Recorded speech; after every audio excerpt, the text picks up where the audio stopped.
Hello, everyone, and welcome to the 41st Surface Ventures keynote webinar. Great to see that so many of you are saying hello in the chat. Glad to see, as Ben says, it's now sunny in Wrexham. It'd be great for those of you that haven't said hello yet to say hi, tell us where you're joining from. It's always great to see where everyone is from. My name is Dr. Sam McMaster. I'm the content manager at Surface Ventures. We are a not-for-profit organization, and our mission is to provide world-class surface and material science education for academia and industry. Today, it is my pleasure to introduce Professor Ben Beake of Micromaterials. After postdoctoral study in Hull, Nottingham, and UMest, Ben joined Micromaterials, where he has been Director of Materials Research since 2006. He is a Fellow of the IOM3, a past Chairman of the IOP Tribology Group, and is currently a visiting professor at Manchester Metropolitan University and the Universities of Leeds and Huddersfield.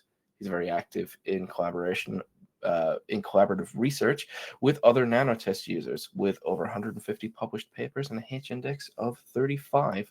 Many thanks to today's partner, Micromaterials. We'll be having a short section of Ben's presentation at the end, talking about the equipment, and we'll also be releasing poll questions and handouts from Micromaterials throughout the event. As we go along, please type your questions into the chat, and we'll answer those in the Q&A session later. I will mark the questions for that section. We're planning to go for around 60 minutes in total today, and we'll be sharing a link for your attendance certificates later in the event. So without further ado, let's welcome Ben to the stage and proceed with our keynote. Okay. Thank you, Sam. Thanks for the introduction again. Much appreciated. Very welcome, Ben. Let me get your slides up. There you go. Right, we're winning. Okay, right. There you go. Take it away. So, I wonder what everybody thought about this title. So, what to do about creep in high temperature nanoindentation. So, the talk's really going to fall into two parts. One is going to be of interest more for people that are actually interested in doing high temperature nanoindentation creep tests. And the other part's going to be more applicable to the people handling the fact that time-dependent or creep deformation occurs in high-temperature nanoindentation, and that complicates the situation when it comes to just measuring things like hardness and elastic modulus. So hopefully there's different angles for people for different interests. So at Micromaterials, we manufacture modular nanomechanical test systems that we call nanotest systems, and they have a range of different test capabilities for nano and micro tribological tests, with slightly different length scale opportunities with two different loading heads for nano and micro scale testing, different environments, and also we can add in, for the tribological side particularly, different modules to add multi-sensing capability. So in this talk today, I'm going to be really focusing around the high temperature testing, right across that temperature range. 850 you can see there as Celsius as a maximum for the Vantage system shown here, but actually we can go higher with the Extreme system. So we've been working in high temperature nanomechanics for some time. I got involved in that around sort of 2001, and we published a paper in 2002, but that wasn't the earliest.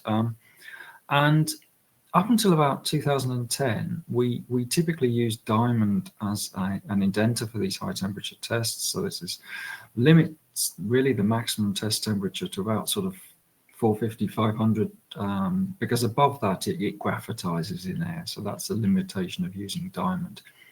So we gave ourselves more options after that by introducing other hard indenter materials such as cubic boron nitride. And you can sort of, and later still introduced vacuum testing system opportunities with the Extreme.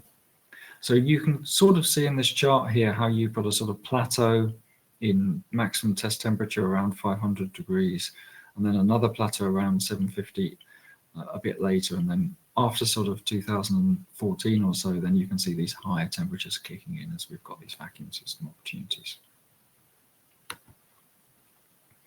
So irrespective of the sort of high temperature test or indentation type test you're interested in doing, there are several key factors that you need to be aware of.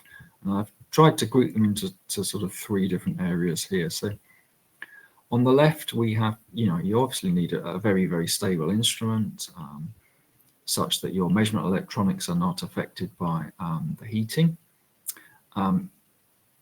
We think it's particularly important to have a so-called isothermal contact to ensure the tip and the sample are in a thermal equilibrium. So I'll talk a little bit about that. Not so much in this talk, but I'll briefly mention indenter materials. And as I said, our diamond oxidizes around 500 degrees or a bit lower in air. So that really limits the maximum operating temperature of diamond. You have to think about chemical interactions and wear resistance. And when it comes to the test environment, you will have a choice based on whether you're going for gas purging or vacuum, depending on what level of sample oxidation protection you need in your test. And the one on the right, I think I'm going to take quite a lot of time today focusing on is how we design our experiments and analysis methodology, both for looking at creep testing, but also for looking at reliable indentation testing to mitigate to some extent the continuing anelastic or time-dependent deformation that is much greater at these high temperatures. So if we start off with this so-called isothermal contact. So what do we mean by that? Well, if we just take the simplest way that we might try and approach a high temperature test, which is to stick a sample to a hot stage with a suitable high temperature adhesive, heat that up to the test temperature, and then try and do a test, we would potentially run into quite a lot of problems there. And the reason is that a rather steep thermal gradient will exist when you only have an indenter which is passively heated. So this is a little finite element model done by one of my colleagues. And what we can see here is that where we have, in this case, a gold sample, and it's been heated up to 300 degrees and sat there for 8 hours to come to perfect thermal equilibrium. But then when we try and put a diamond in contact with that, then we're going to get heat flow from hot to the cold area. So these are very steep gradients. And this is manifested in the data, as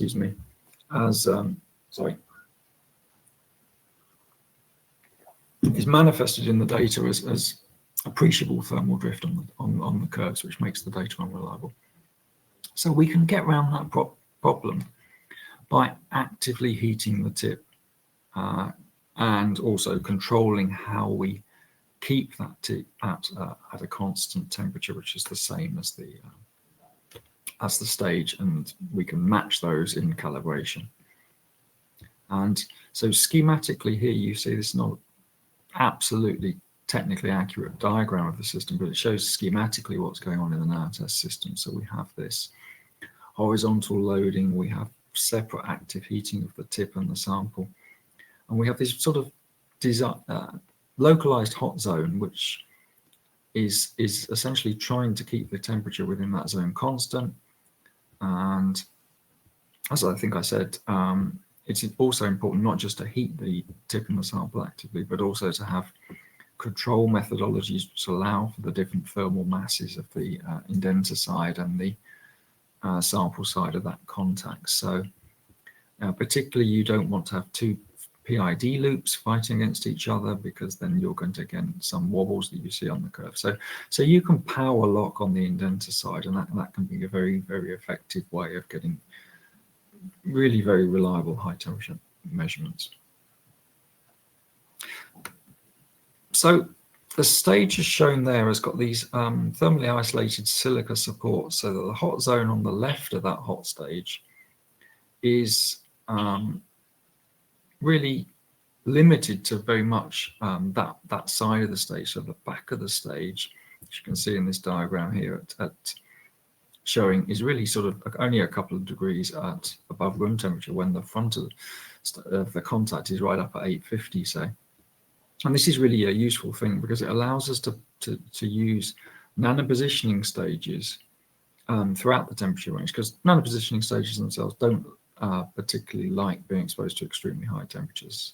They're high precision stages and they don't work as well when they are. So these stages allow us to accurately target specific regions of the sample so we can do our indentation or scratch or whatever it happens to be. Okay, so if we just focus on indentation now, so we will have it, as I said, time-dependent deformation, particularly on metallic materials, is going to be more significant at high temperatures. It's going to be more problematic. And one of the key things if you want to get reliable data is you need to separate out what is thermal drift or any thermal drift for your instrumentation and what is real materials dependent deformation as a function of time. So there's a very, very simple load time history shown here in this case, pretty much adapted from what ISO 14577 says at room temperature. And here the approaches are to increase the hold time at peak load. To unload faster also helps. As you can see there, there's a slight change in faster unloading there. And then you have a thermal drift correction period, which is in this case about 60 seconds. And you can see there on the right that I've separated it out into saying there's two bits. So there's creep recovery and then there's a thermal drift segment. So typically if you have more creep and you drop the load, then you will get more creep recovery occurring. And that is a real material effect. So that's not related to thermal drift. So if we're going to do a correction, we need to be fairly confident that our creep recovery has minimized and we're left just with looking at any thermal drift. So as I said, the most important thing is that we have this stable system in the first place. So here's an example of where it's working particularly well.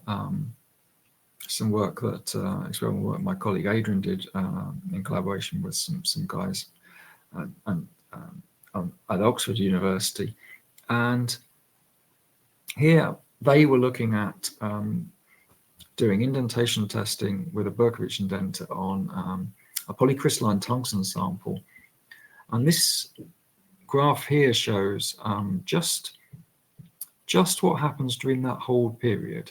So if we go back, so just what happens in the last hold period at low load with the creep recovery and the thermal drift. So now if we just focus on that, and what we can see is for this material we have a very, very stable system, and this instrument the nanotest extreme, and there's a little bit of creep recovery happening in that first 20 seconds. So creep recovery is a material response, and you can see it quite clearly as well in polymers at room temperature, and that will increase. That negative change in depth will increase as a function of load. So you can see it's slightly higher at high load, and at high temperature. So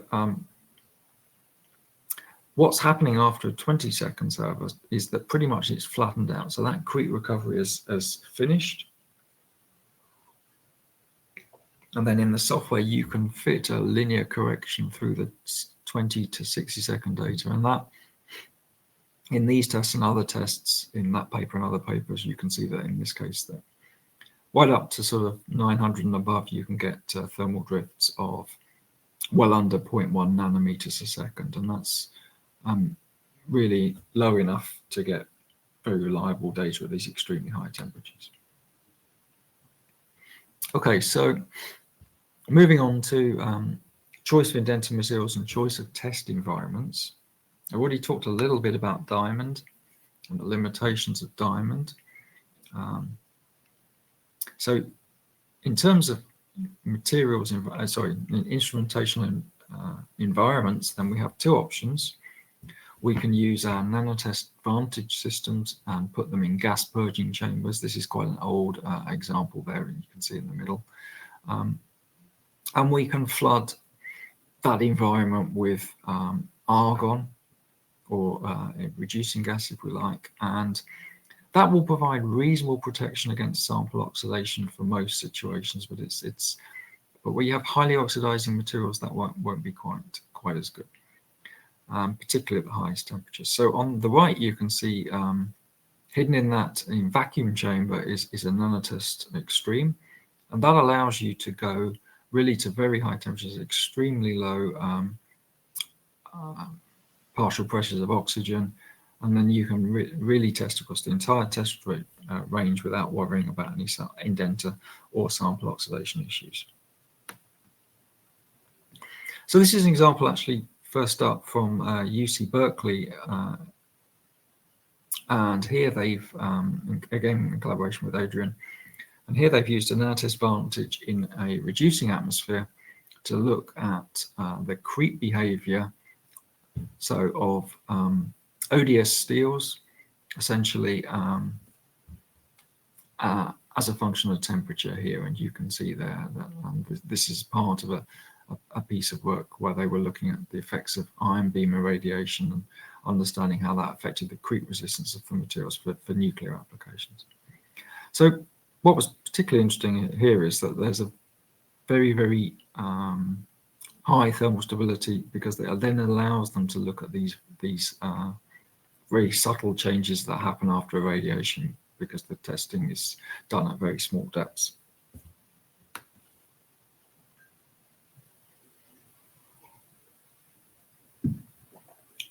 So here's another customer example. In this case, this is for 600-second hold time at peak load creep tests from a group in China. They're trying to design extremely creep-resistant high-temperature materials. So with superalloy development, there's been quite a push to go to single crystals, and that has been an approach to improve their creep resistance. But this group took a slightly different approach, and what they've done here is that they've they've gone from coarse grain materials down to fine grain materials, and then they've also plastically strained their materials, and that is, they say, has generated these stable grain boundary networks which are creep resistant. And this was effectively a clever way of basically allowing the things to be stable against these high stress creep processes. It's just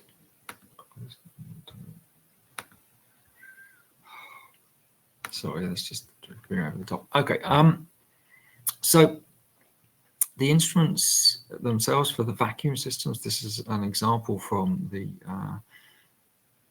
vacuum control part of the thing, in this case a National Physical Lab at Teddington in the UK, and you can see there's a vacuum level of better than 10 to the -7, so this pretty much approaching UHV conditions. So that's why we specify these high vacuum, because we have the capability of achieving so better than 10 to the 6, 10 to the -7 millibar vacuum levels.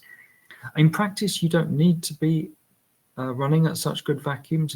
In our experience, 10 to the -5 is fine, but you need to be certainly better than 10 to the -4.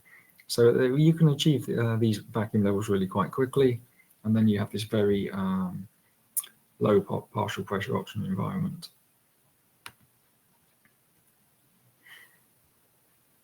So this allows you to look at alloys at very high temperatures. So now this is a work done in collaboration with IIT Kanpur. I've done what I think with my colleague Andy was involved in this, and here we're looking at this high entropy alloy, effectively almost a ceramic, effectively high temperature alloy, and this has very, very good creep resistance at very high temperatures. So here you can, and there's decent reproducibility in the data. as well as you can see by these extremely low error bars throughout the temperature range. So the trends in hardness as a function of temperature are consistent with what has been reported elsewhere for ODS steel and tungsten and the like. And yeah, this work is very encouraging in terms of producing these very creep-resistant materials. So the stress exponents really were even up to about 80 at 900 degrees. So that works in preparation, I think. So I mentioned earlier about Oxford and the work with tungsten. They're interested particularly in tungsten alloys for applications such as plasma facing materials in a potential nuclear fusion reactor. And in this application, these components will be subjected to irradiated damage by alpha particles and fast neutrons at pretty high temperatures. So to give materials assurance that they're going to work in these applications, then we need to understand how the mechanical properties change as a function of temperature and also ion irradiation. And one of the advantages of doing ion beam irradiation to simulate this radiation damage is that only the near surface region is damaged. But the potential disadvantage, of course, of that is that then, because only the near surface region is damaged, you need a nanoindenter to get that very fine scale, close to the surface mechanical property information. And that's what the nanotest has been used for in this and many similar applications at UC Berkeley and the like.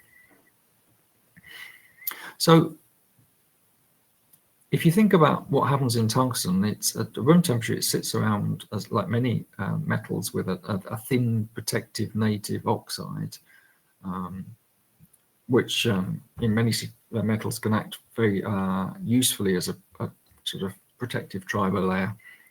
And at high temperature, oxidation means this oxide will grow. And if you look on the top right there, you can see simply what's happened to a nice pristine piece of tungsten after being subject to high temperatures. I think maybe even just something like an hour or something like that at argon at 700 degrees, and you've got this horrible sort of thick, rough tungsten trioxide type layer that's formed, and it would be completely impossible to test through that to get to the subtle information about irradiated layers below that.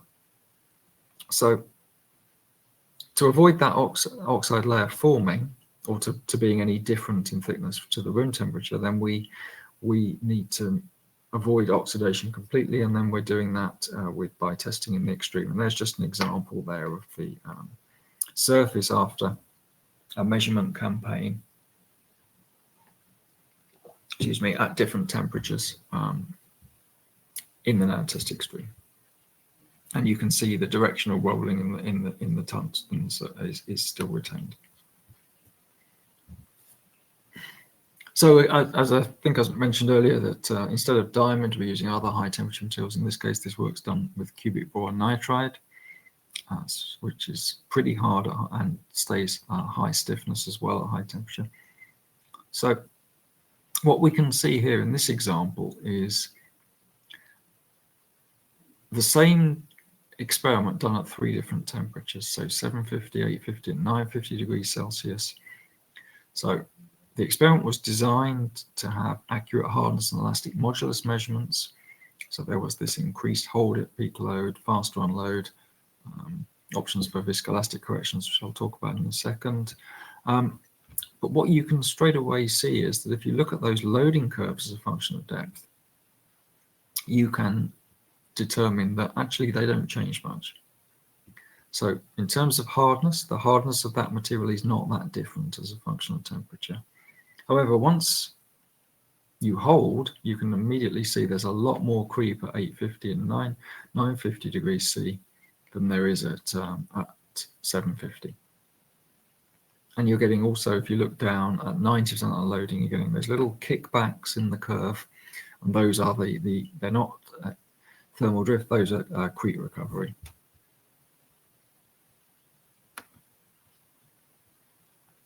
Okay, so moving on to measurement design and analysis methodology. So partly how do we handle this time-dependent deformation, and also how do we get reliable creep data. So this is some work actually done from, I think, Georgia Tech now. And here they were just looking at a novel solid oxide fuel cell glass ceramic seal material. And this material was extremely creep resistant at room temperature, also at 550 degrees, pretty creep resistant. But once you go to these higher temperatures, then it suddenly becomes much more susceptible to creep. So the measurement's done with CBN again, an advantage system with argon purging. So this is a 120-second hold at peak load. So if you can imagine, immediately this hold period finishes your unloading, and you want that unloading to be elastic to apply conventional contact mechanics, conventional Oliver and Farr elastic-based contact mechanics to get out hardness and elastic modulus. That high creep rate is going to continue as you unload. So here you can see it's almost linear, not quite, but almost linear, as sort of illustrated on the red curve there towards the end. And that high creep rate will continue as you unload. So that creates a challenge. So there are, as I said earlier, there are various options. One is you hold for longer, and that allows you then to wait till that creep rate reduces. You can unload quickly, because then it'll have less effect. There's less time for that time-dependent deformation to influence the elastic curve. And the other is that you can mathematically allow for that in the measurements, in the measurement analysis, and I'll talk about all of this. So here's a conventional sort of industrial problem here. So here, this is part of a study where we were looking at the nickel-based superalloy mnemonic 75, and this material is what I'm showing here actually is two different repeat tests at each of these different test temperatures. So you can see at 25 degrees and 580 degrees, the curves are completely superimposed. 750, they're superimposed. And then above that, they start to deviate a bit. The material gets a bit more viscoplastic and variable. And this transition you can see between 580 and 750 degrees Celsius is approximately between about 0.5 and 0.6 of the homologous temperature, and that's indicative of a change of test dominant creep behavior regime. And thermal drift in this case was low throughout the entire range, up to 0.5 nanometers a second. Of course, it could be better if you want, but if you look at those depths involved, really there was no need to get it any better than that because the depths are quite big. So when you plot data as a function of different temperatures, and in this case it's plotted against the reciprocal of the reciprocating, the homologous temperature on the left, there you can see those different creep regimes. The different slopes are indicative of different creep regimes that you're active in, and these things match out quite closely to what the literature says, wherever you can find literature for this via the test techniques. On the right, we have the couple of different studies there from where the nanotest has been used to look at two different superalloys. And there you can see the creep exponents as a function of temperature for those high at room temperature and dropping down again, quite similar for those two materials. So if we want to look at just the elastic modulus for the superalloy as a function of temperature, then the literature, the dashed line that you can see there is a literature measurement on this material, and obtained on a bulk scale elastic modulus measurement not by indentation, by another test technique. And what we have here in the red dots is the nanoindentation data. without any correction. It has been corrected for the temperature-dependent changes in the elastic modulus and the Poisson's ratio of the indenter that we're using, because that's an important point. In this case, it's sapphire. And what we can see is that up until, in this case, looks like about 750 or something, then it's following quite nicely. It's exactly as we expect. But above that temperature, it's not really sitting on the line. Maybe you'd say, well, actually, it's okay at 950 and it's just 1 point. They're both a little bit high. So what you can find is that actually you can improve those data by actually allowing for that continual, the influence of that continual time-dependent deformation on the unloading curve. So how do you do that? Well, this is a viscoelastic correction. So this, as I said before, we've done it on tungsten, right up to 950 degrees. But the original idea comes from Alfonso Nagan and his colleagues in Hong Kong quite a while ago. And what you can see there is it's basically allowing for, you're using the creep rate at the end of the hold to as a prediction of what's happening in the start of the unload. And that is an approximation works quite nicely. So here on the right, you can see the same, nominally the same nickel-based superalloy at room temperature and also at 400 degrees. So what they noticed here in this case is work from the US, from Sammy Tin's group. And here what they've noticed is at room temperature, they have an elastic modulus as expected of 126 gigapascals for this particular orientation. And then they've heated it up. And without any correction, they found the elastic modulus went up. And they thought, well, that doesn't make any sense. This is not what you expect.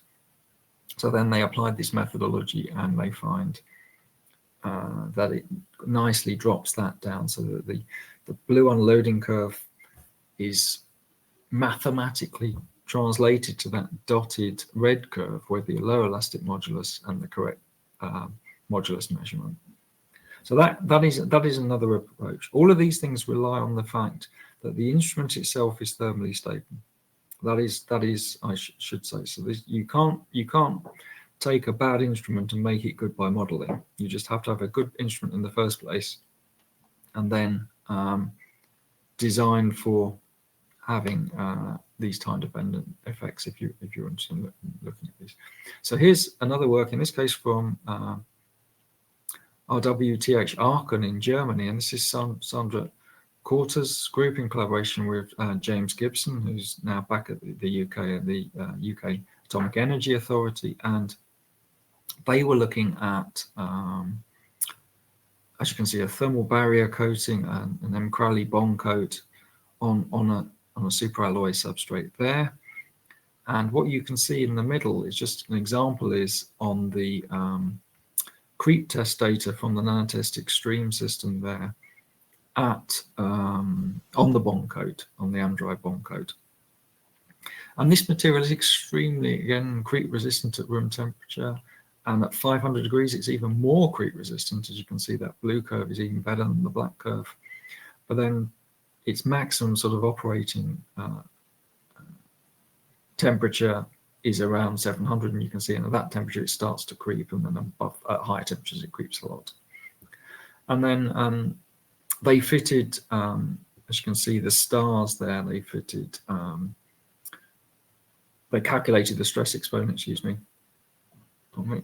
They calculated the stress exponent and looked to see how that compared to other bond coats as compositions as a function of temperature. A reasonably good agreement. So more recently, we've been doing work on other alloys. This one here was designed to have better creep resistance, but in fact the reality is that it wasn't particularly well made. But our indentation tests were able to show that quite nicely. So what we have here is, apologies for the axes are wrong there. The label, it should work, the y-axis where it says log hardness, that should say log strain rate and vice versa. So I'm apologies for the mislabeling there.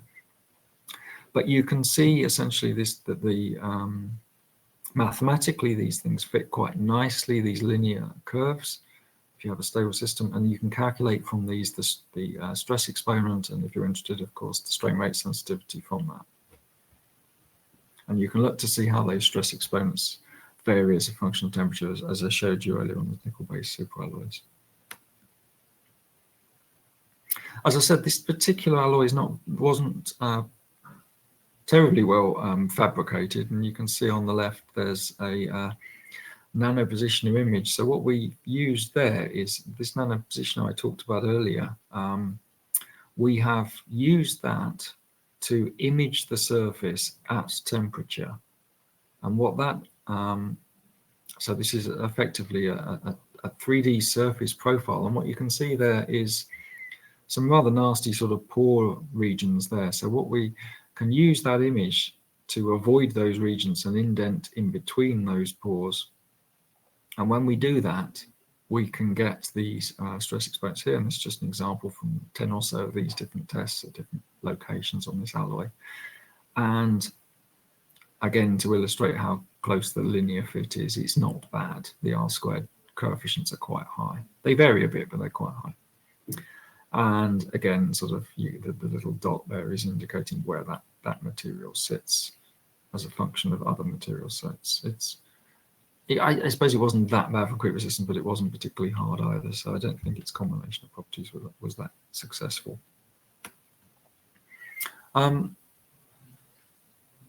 So this is work again from Aachen, studying nickel-based superalloys. And again, here they're using an extreme in high vacuum conditions with a sapphire indenter. And here you can see that both the superalloy and the bond coat are showing that sort of slight increase in hardness that you see. But then when you get to about 400 degrees, the drop in hardness is much more rapid on the bond coat. So though these data look quite similar, that is the key difference between those materials in this thing. And you can get quite reliable data even up to the highest temperatures. You see the error bars don't really change as a function of temperature. In fact, they get slightly better at these extremely high temperatures. So the last thing I wanted to talk about is up till now, I've been really talking about Berkovich indenters for creep tests. So we also have customers that have used spherical indentation tests at Virginia in the US, for example, very, very successfully done up to sort of 800 or 900 degrees and worked very nicely. However, what happens to the stress in an indentation, just any indentation creep test, if we have a flat punch, as we continue to penetrate into the material, the stress doesn't change because the geometry of the indenter doesn't change.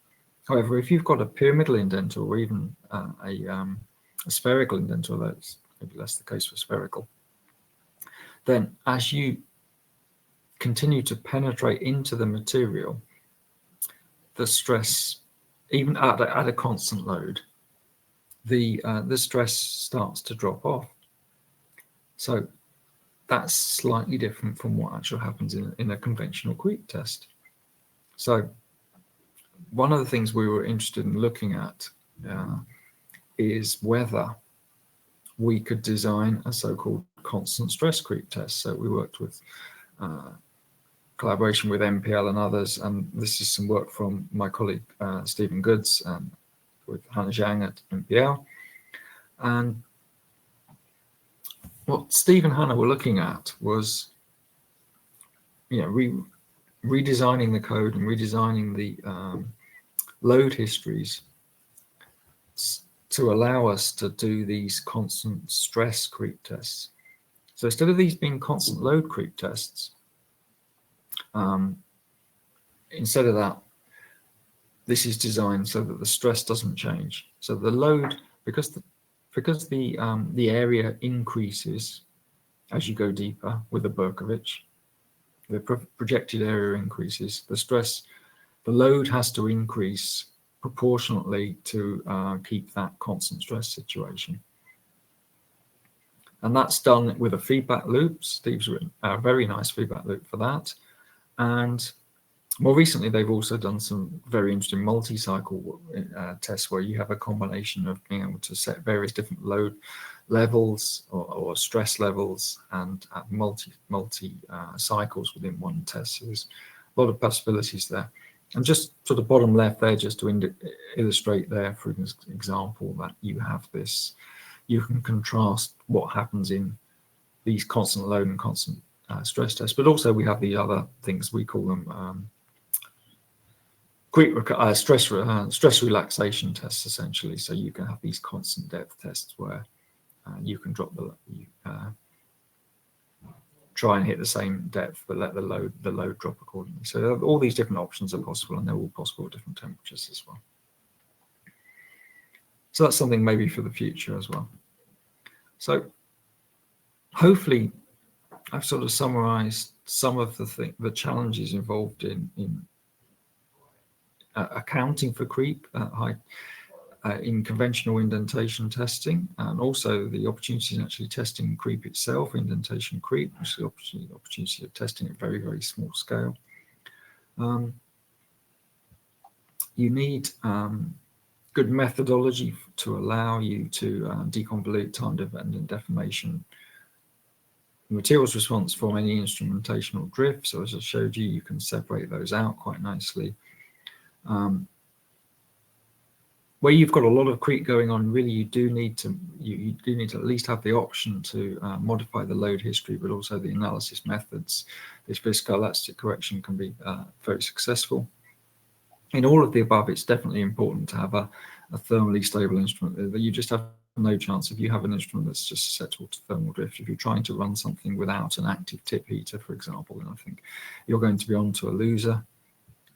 So definitely important to get the temperatures matched before you're doing the tests. So we can achieve all that with these two instruments that I've talked about, the Nanotest Vantage, which has this maximum test temperature around 850 degrees C, and it runs in air or in argon or in reducing atmosphere if you're set up for that.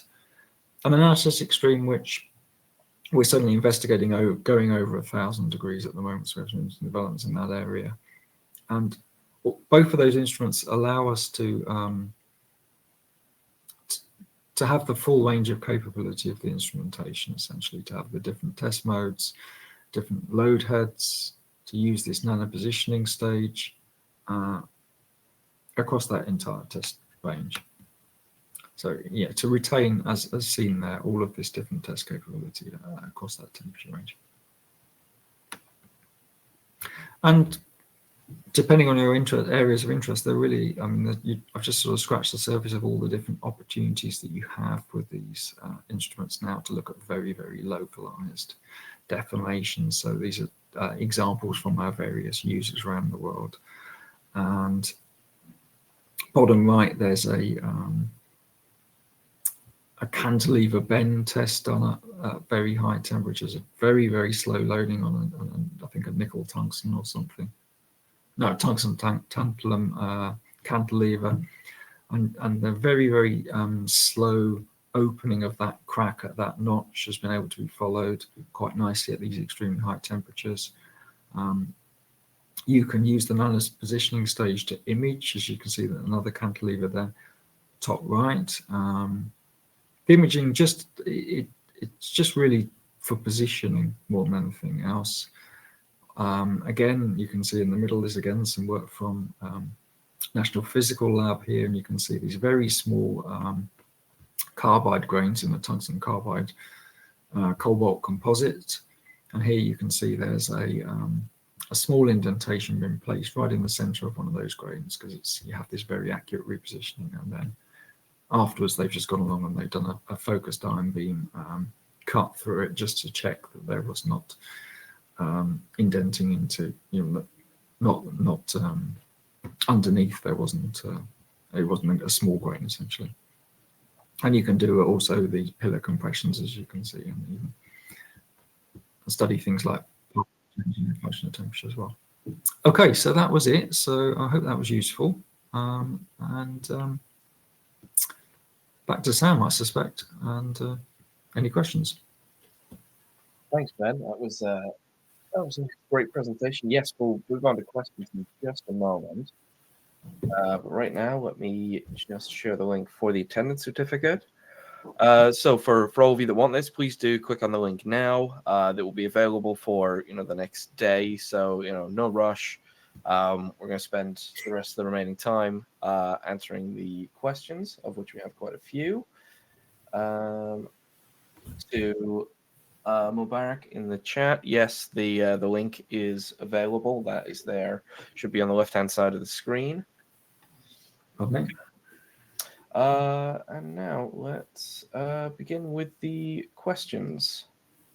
So I think we have one here from Girish, who asks, why is there discontinuity at 50 millinewtons load in the 900 degree C sample during unloading? Right. Okay. So I did mention that, but I maybe didn't explain it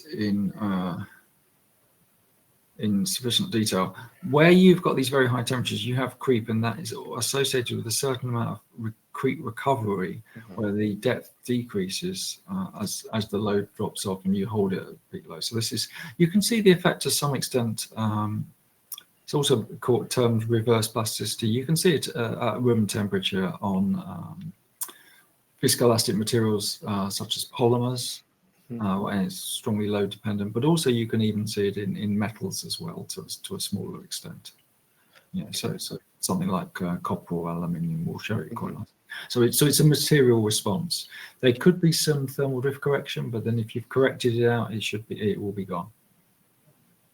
But what you're left with is the material response. So it doesn't matter as far as the elastic modulus goes, because you're using the part of the curve above that, so you're not worried about that. So, but yeah, so it's a natural material response because you happen to have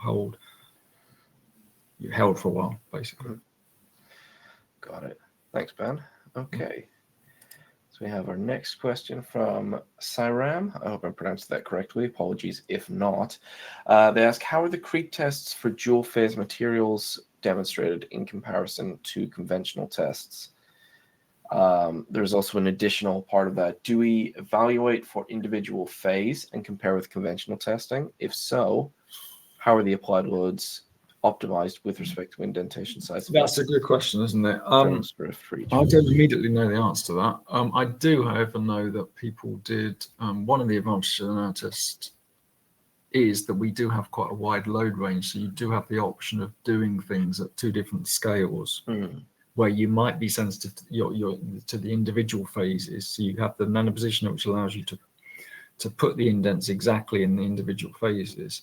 But you also have this very high load capability as well. So that allows you then to get the more global response. So I certainly in work at Simtech at Singapore quite a few years ago now, they were looking at gold tin indentation creep testing. And there they used, I think, like a 400 millinewton load to get that global response that allowed them to correlate with the macroscopic data. So they, I've also seen where at room temperature you might get variability because grain boundaries are acting as stopping dislocations and things like that. You have more where then you do the same test at high temperature, then you may get suddenly that variability completely or may reduces because those grain boundaries are not as effective at high temperature at stopping those dislocations, and they move through those grain boundaries more easily, so that the reproducibility can improve at high temperature for that reason. Yeah. Okay. I've not quite answered it, I'm afraid. I think the answer is it really is probably dependent on each one. Yeah, no, thanks, but I think it's sounds like it's a very it is a very complicated thing. But yeah, like you said, there are options to tackle this. We have another question from Girish, who says, nanoindentation is a local deformation technique. How many indentation creep experiments would need to be carried out in order to get an idea for understanding the creep behavior of an alloy? Well, That is a good point, isn't it? I think the advantage is to do a certain amount of basic room temperature characterization beforehand to understand what your microstructural variability is, essentially. So if that tells you that you have more variability, you need to do more tests. If that tells you one or two it's fine, then you're going to be fine. But I think in general, you saw I had an example there where I did how many it was. If I go back, scroll back, of course. Yeah, please. Back. There you go. I had it there, didn't I? Oh, excuse me. So there, this wasn't a particularly nice surface to test, as you can see. But interestingly, it's as far as how that affected the creep sensitivity, it wasn't too bad. And you can see there I've got whatever these were 900-second tests, 900-second creep tests at peak load, but I don't think we needed to use all of that in the analysis. And that gives you an idea that even on that sort of level, you can build it up, but I wouldn't think you necessarily need that much, and most samples should be much easier and better prepared than this. So I don't think you'd need that many, but it does depend, of course, if you've got. I suppose the next question, is what are things like grain sizes, what are microstructures? That all depends, whether you want to be. Back to the last question, to some extent, it's all linked, really, whether you want the global response or the individual response. Yeah, thanks, but I mean, I think you would sort of need to do, you need to do that little bit of exploratory initial work in order to determine your. I mean, you can have inclusions and things. I mean, this is the whole. You have the opportunity to test the creep behavior of these things as well. Potentially.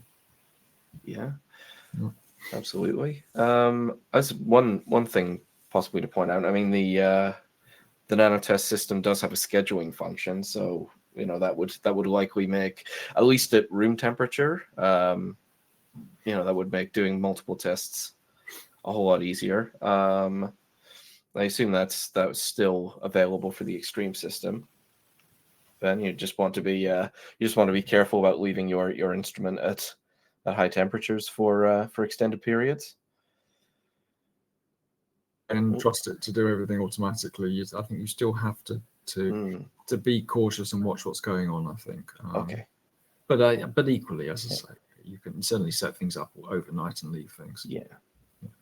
Got it. Sorry, I think you'd frozen slightly for just the beginning section of that. But sorry, could you just repeat? I'm just saying that I think good practice is to watch high temperature tests if you're doing high temperature creep tests.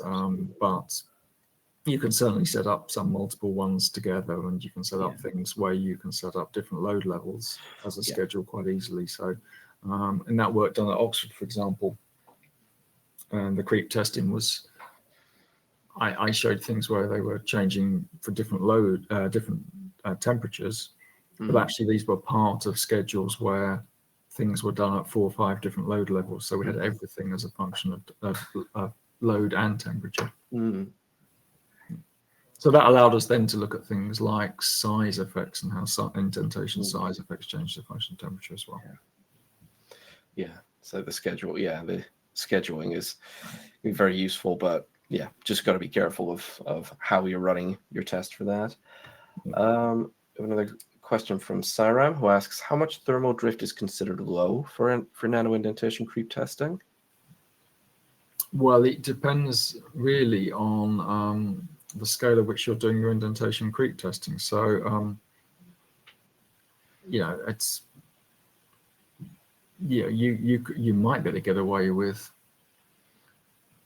over a nanometer a second as this high rate if you were doing very, very high load indentation, and the creep was dominating, because it just won't come into the numbers. If, however, you've got a very thin film, for example, or you've got a very creep resistant material, then you need to be more careful and make sure you've optimized it to a much lower value, which is perfectly possible. As I say, we can achieve this 0.05 nanometers a second is Several studies have gone there or thereabouts at very high temperatures. So it's certainly possible, but how important it is depends on the scale at which you're doing the testing. Okay. Got it. Thank you. Yeah. Another question from Saram, who asks, how does the creep rate with strain curves appear in comparison to conventional creep testing? Do we focus on a steady state regime? Yes, I think at the moment we do tend to that's where we are.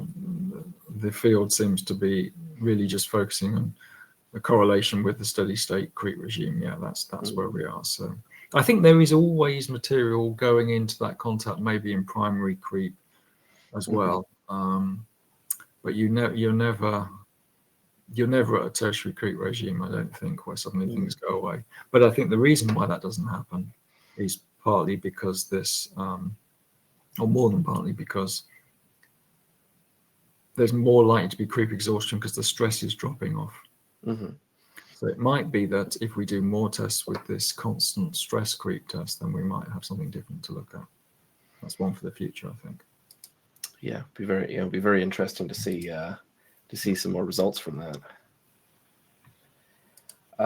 We have a question from Mubarak, who asks, do you have the model theory for simulation along with these? Well, I mean, as I say, we've got the models we've used are these ones here. You can see for the standard ones for creep testing, and we've also used the this on the left, this viscoelastic correction that then accounts for yeah, and we've used this, as I say, ourselves as the same approach for nickel-based superalloys and tungstens. It's shown to, to extremely high temperatures, it seems relatively robust. Yeah.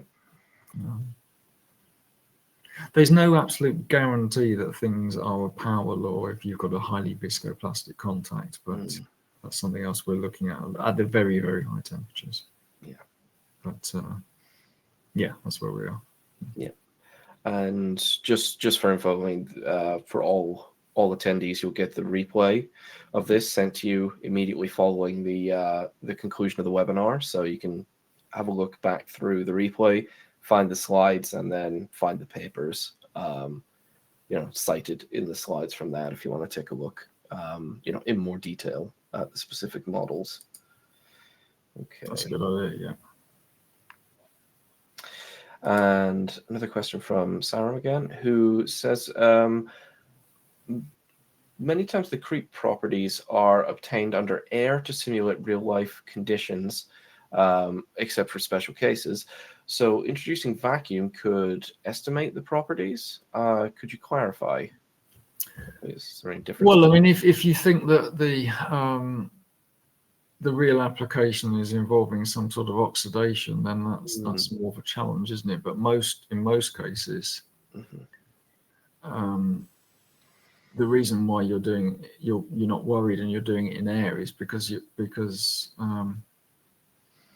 only the surface is going to oxidize, and in most of these bulk scale test techniques, that's not going to affect the creep behavior of the bulk, I guess. Whereas, as I showed with indentation, that can be absolutely critical, that behavior of the bulk, because that's the bit you're testing on.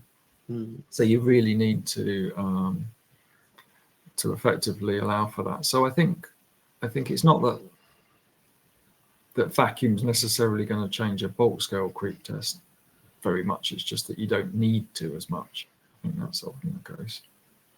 No, that's sometimes the case. That's my guess anyway. So I'm not 100% sure. Okay, thanks, Ben. And now our final question from Girish. We're pretty much at time, so we'll do this and then wrap up.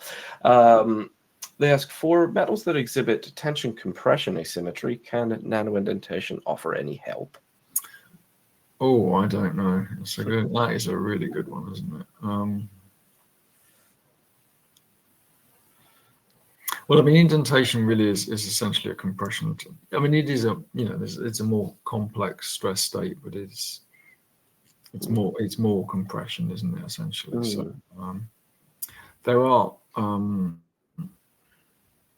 you can design various different types of tensile tests by in indenters, but it's certainly more challenging to do that. Various push-pull devices have been popular. People have looked at that, but it's certainly challenging, I would say. Would there be any? Would indenter choice in this sort of case, if you're looking at tension compression asymmetry, could that sort of be an avenue? Well, maybe. I mean, we talked a little bit about indented choice earlier in terms. I sort of hinted at saying, well, diamond was bad for graphitization. What I didn't say, and I probably should have said, was that it's also a bad choice in testing steels and carbide formers in general. Because then you get dissolution of the carbon from the tip into the test material. So you get, and I've got some wonderful pictures. They're not in this presentation, but you can even end up with flat-ended tips or anything like that. I mean, diamond should not be used for those applications. It also even cubic boron nitride is a relatively poor choice for superalloys as well. They have similar chemical reactions there with the nickel, and for that reason, we strongly recommend sapphire as for testing superalloys. There are also other sort of indications. You need your indenter for some application, ideally to be harder and more than a factor of 1.2 harder than the test material at that temperature. So diamond obviously has the advantage; it's hardest, but some of these other materials are pretty hard through that temperature range. Tungsten carbide can be used in indenter material as well. There are other options. Yeah, and I think that's that sort of picture of the damaged indenter and the sort of comparison chart of sort of what should be used per material and for temperatures. I think that's one of Jeff Wheeler's papers. Oh, there's that very nice 2013 review article in whatever it is, Journal of Applied Physics or something of that ilk, or one of those journals. That one's well worth a look. Certainly, he did with Hannes Minkler. Yeah, it's good. Yeah, I think that's. I think we've referred to that in any of the previous high temperature talks we've done. So for anyone in the audience interested, do go look at our video archive, and you'll be able to find that. Okay, so I think with that, all of our questions are done. Thank you all very much to everyone in the audience for those great questions. It was some real zingers there. Absolutely. Yeah. Absolutely. Okay. And with that, we're a few minutes over time. So I think with that, let's close the webinar out. So just like to say, thank you very much, Ben, for your great talk. Thank you again to Micromaterials for the support for this event. I'd just like to take a moment to advertise our next keynote. Registration link for which is available on screen right now. This will also be available on our website, surfaceventures.org, very soon. So, if you want to direct more people to that, please do look there. So this event will be on the 30th of September, but also do look out for our upcoming mini symposiums, one of which will be with Micromaterials on the 21st of November. So registration details for that will be sent out in due course. Additionally, if you want some more of this great technical information on nanomechanics, nanoindentation, etc., do take a look at Micromaterials' LinkedIn page. Great for that. As well, if you want other information about surface engineering in general, we have our fortnightly newsletter, Modern Surface. This is now releasing exclusively on LinkedIn, so if you're not signed up and do want to receive that, please go take a look over there. And finally, just like to say, if you know anyone that's interested in this material, please do let anyone know, friends, colleagues, and so on. It would be great for us to continue our growth and see more people attend our events. So with that, I'd say thank you very much, everyone, and have a great rest of your day. And thank you very much from our side. Thanks again for hosting again, Sam. That was brilliant. And also, yeah, again, recommend Carson's great. So that next keynote, well, I'm sure will be really fascinating. Yeah, absolutely. Really looking forward to it. All right. Thanks so much, everyone. Okay. Thanks, Bye. Ben, and thanks all. Bye.